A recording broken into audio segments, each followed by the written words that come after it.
Well, welcome to Lesson 10, and we are going to cover Discerning the Final Years. These lessons are going to get a little more complex and probably have to take a little more time, a little more scripture reading, because we are entering into one of the most important books of the Bible to truly understand what biblical prophecy is based upon. And that is the book of Daniel. I want to do a reading here. Daniel was a young man that was taken along with Meshach, Shadrach, and Abednego into Babylonian captivity after Nebuchadnezzar had destroyed the temple and taken them into Babylonian captivity, where they were going to be held. All the people of Israel will be held there in captivity for 70 years. And while they are there, Daniel, being very strong in his faith and very diligent, is in prayer. He's been fasting and praying. And an angel's about to appear to him to give him some answers he's been praying about. I'm reading you out of Daniel chapter 9, verse 20. And while I was speaking and praying and confessing my sin, well, it's pretty good for a righteous man, isn't it? And the sin of my people Israel, and presenting my supplication before the Lord my God for the holy mountain of my God. Yes, while I was speaking in prayer, even the man Gabriel, who had seen in the vision at the beginning, began being caused to fly swiftly, touched me about the time of the evening oblation. So it was the time of the evening sacrifice, but that is what they would now do, make one of their prayer times, since they were no longer around the temple. And he informed me, and he talked with me, and he said, "O Daniel, I am now come forth to give you skill and understanding." So God wrote this for you and I. He gave it to Daniel, who wrote it for you and I. "At the beginning of your supplication, the commandment came forth, and I am to come show you, for thou art greatly beloved, therefore understand the matter and consider the vision. 70 weeks, that's very key.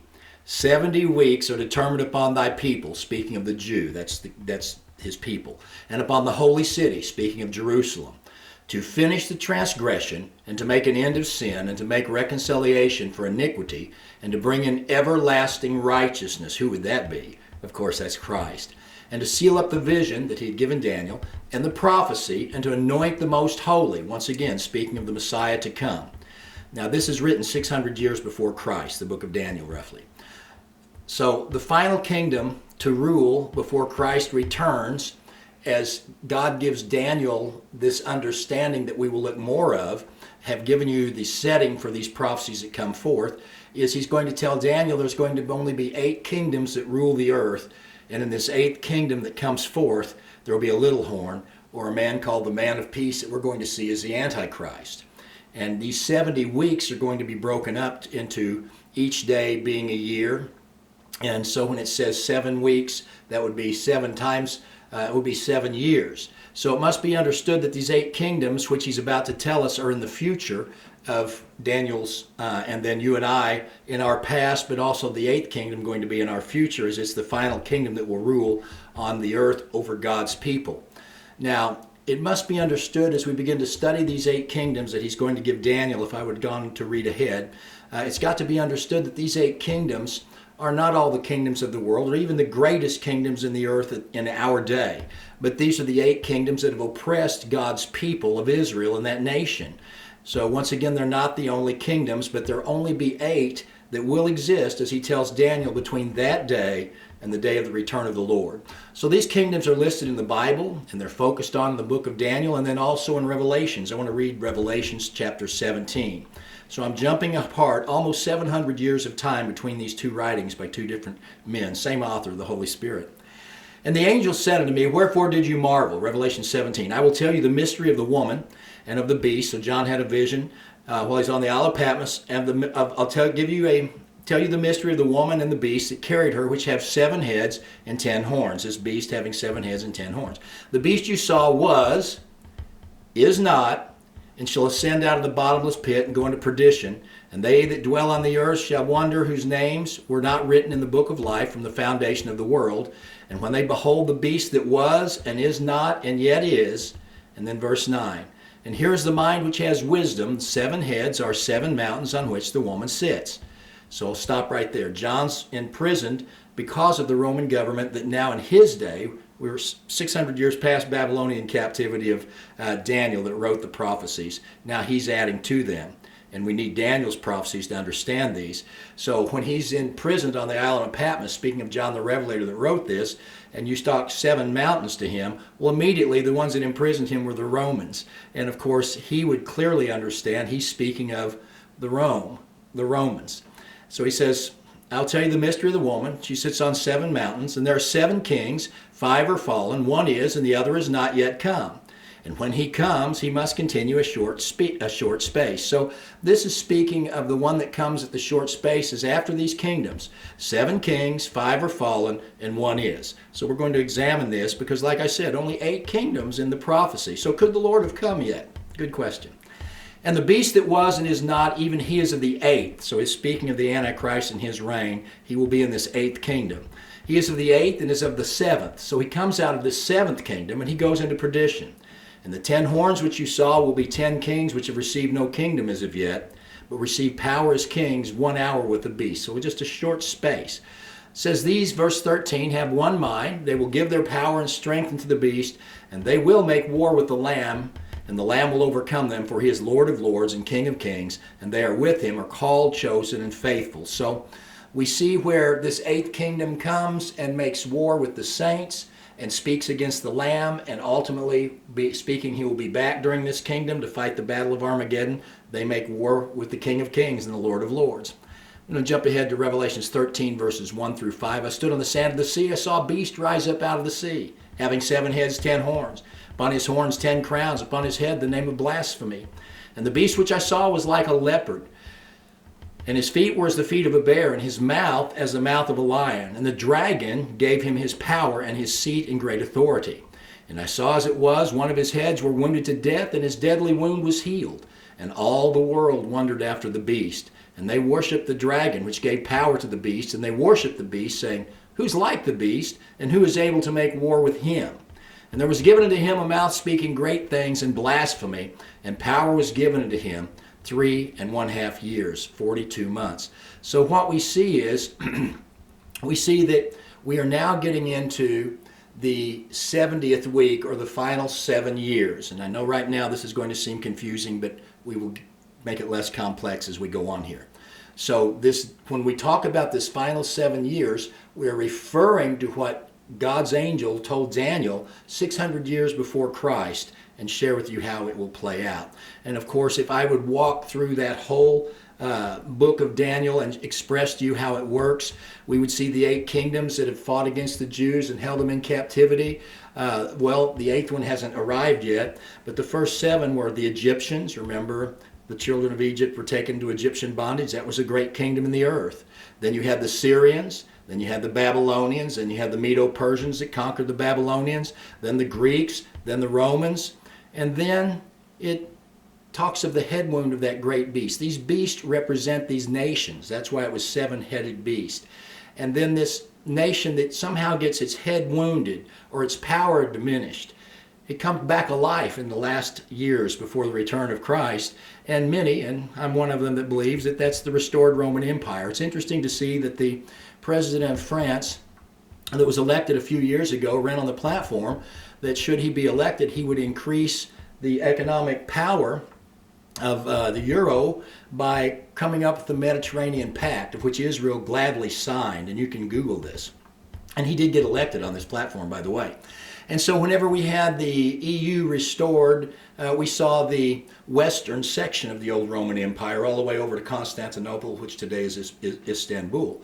But upon this promise of the Mediterranean Pact, which all the nations around that had not signed did sign, he then has reestablished the eastern section of the Roman Empire. And so we see this 6th head that was wounded now has come to life again as the 7th.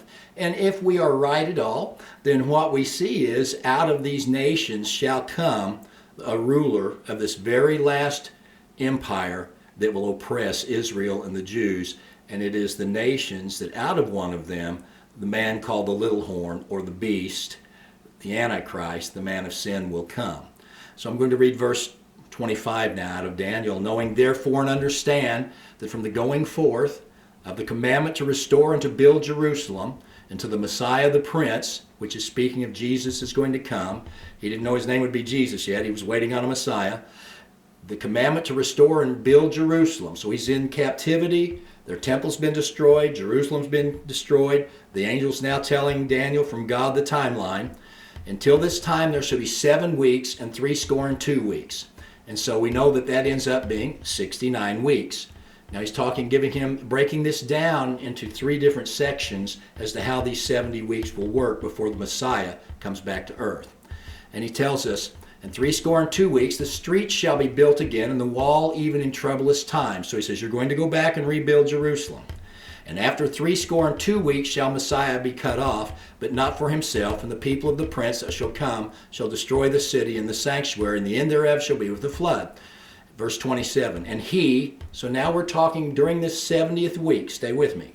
And he, speaking of the Antichrist, verse 27, shall confirm the covenant with many for 1 week, 7 years.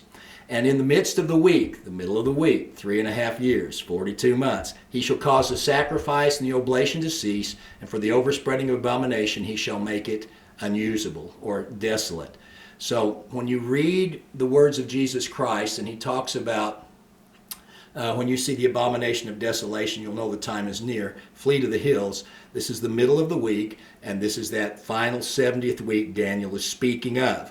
Now, where are the 69 weeks and where are the final 70th week, and how do they align themselves? And that's what we're going to try to cover here. Understanding the 70 weeks. Well, each week is going to represent a 7-year period. So this means that each of the 7 days of the week in this prophecy is going to equal 1 year. So 70 weeks are going to cover 490 years of time. And we'll take 7 times 70 equals 490 years. Feel free to stop the video. And I do misspeak at times, and we don't edit, we put them on. So when I say something you don't understand, send me an email. So 70 weeks cover the 490 years of time, or 7 times 70.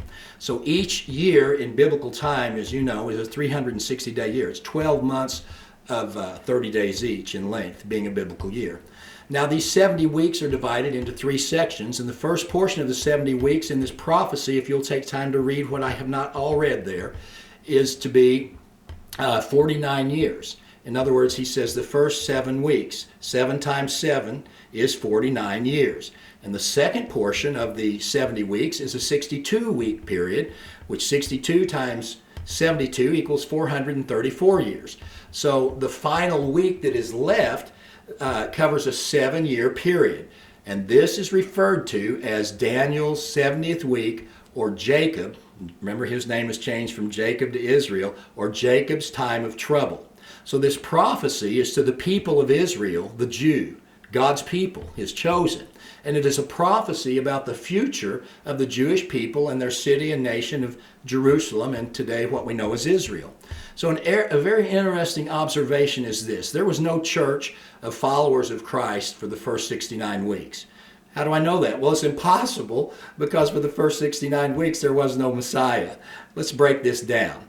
But the 70th week, that final 7-year period, there won't be a church either if the rapture happens at the beginning of the 70th week. The church of Christ will be gone. This really is a prophecy to Daniel's people. You've got to remember, we have been grafted in, and time stopped for the Jew after the 69 weeks. That's, by the way, what we'll find out is when Christ was crucified. And a door of opportunity for the last 2 days, 2,000 years, has opened to us. And with the resurrection of the dead, God then fulfills his promise to Daniel and to Abraham as he goes back and turns his affection to the Middle East and to the Jews for that 7-year period. So, what has been shall be. Is it possible that this last 70th week the church won't be here, as I've said, and for the reason I stated? Let's look at this 490-year outline to be described with 6 major happenings. First, the 7 of the 70 weeks. Remember, it was broken into 3 different sections, a 7-week portion, 7 times 70, 49 years. And then the total 70 weeks is to finish the transgression or the punishment of their captivity. It was also promised that during this time to rebuild the temple, take back the political rule over Jerusalem. And the second portion, or 32 of the 70 weeks, to make an end of sin. How would that happen?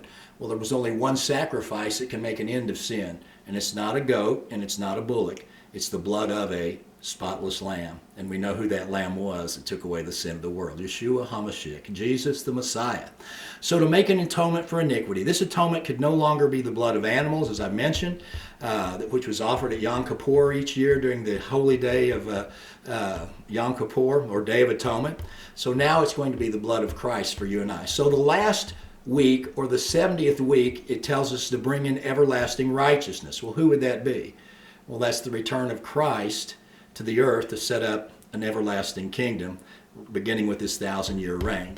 So this is the 3 different sections of the 70 weeks. And of course it ends with casting the deceiver into the pit. So let's historically record and look at the historical record, of the first 69 weeks. And we will do that. I'll probably only get to a very small portion of it before we have to start the next video because of our time limitation of 20 minutes. So this first 7 weeks covers the Jews' return to Israel and Solomon's temple being rebuilt. There were 3 edicts decreed for the Jews to return and rebuild God's temple. Now I'm going back to King Cyrus, who came around 538 BC when he conquered Babylon. And the first small return of the Jews back out of Babylon to Israel began in about 538 BC under Sheshbazzar. And a few years later, under Zerubbabel, they began coming back again in 521 BC. More Jews began to return to Jerusalem from Babylon, and they began to look at rebuilding their temple. However, the book of Ezra records Zerubbabel, a descendant of King David, dedicates the temple and restores a sacrificial system. And Jewish history records that this rebuilding and dedication occurred in the years 520 through about 515 BC. However, this is not when the 70 weeks began. Why not? Because it's the 3rd edict for the Jews to return and rebuild that were given to them under the edict of King Artaxerxes, and he gave that to Nehemiah in the year 445 BC. We can find this out historically. And when we investigate, the year 445 BC is the ending of the first 7 weeks. Here's what we come up with. So here's how we know the year. Nehemiah 2, what I just stated, it's recorded in Nehemiah chapter 2, verse 1 through 3. It came to pass in the month of Nisan, that's an important thing, in the 20th year of Artaxerxes the king, that wine was before him, and he took up the wine, and he gave it to the king, and he had not been before time, and he was sad in his presence. The king said unto him, Why is your countenance sad, seeing you're not sick? Is there nothing else but sorrow of the heart? And he said unto the king, King, live forever. Now he's a Jew that's in exile. He's a Jew that's in imprisonment in Babylon. So he recognizes what he's about to ask of the king could cost him his life. He says, you want to know why I'm sad? Well, when the city of the place of my father and their graves lie waste, and the gates thereof are consumed with fire, he's about to ask him for permission to return to Israel. Now I'm going to have to stop there. I know I've given you a tremendous amount of verbiage. In fact, we're going to get more clarification as we move into the next lessons. This is lesson 10. Here's where we are. We're about to share with you exactly how these 70 weeks play out and how the 69 weeks have already come to pass, just like Christ has already fulfilled the first 4 appointments. Just like we now have the technological knowledge to do the things Revelations talks about. Just like today, Israel's a nation. Just like today, we have a group that's ready to rebuild the temple. Just like today, we have Russia aligned with the Muslim herd that could bring a coalition and come against Israel in the battle of Gog and Magog. You stay with us. We want to share some things that will help clarify and help you discern the final years. I'm Pastor Kearse, and we love sharing with people. We want to thank you for joining us. This is the end of Lesson 10. We'll see you at Lesson 11. God bless.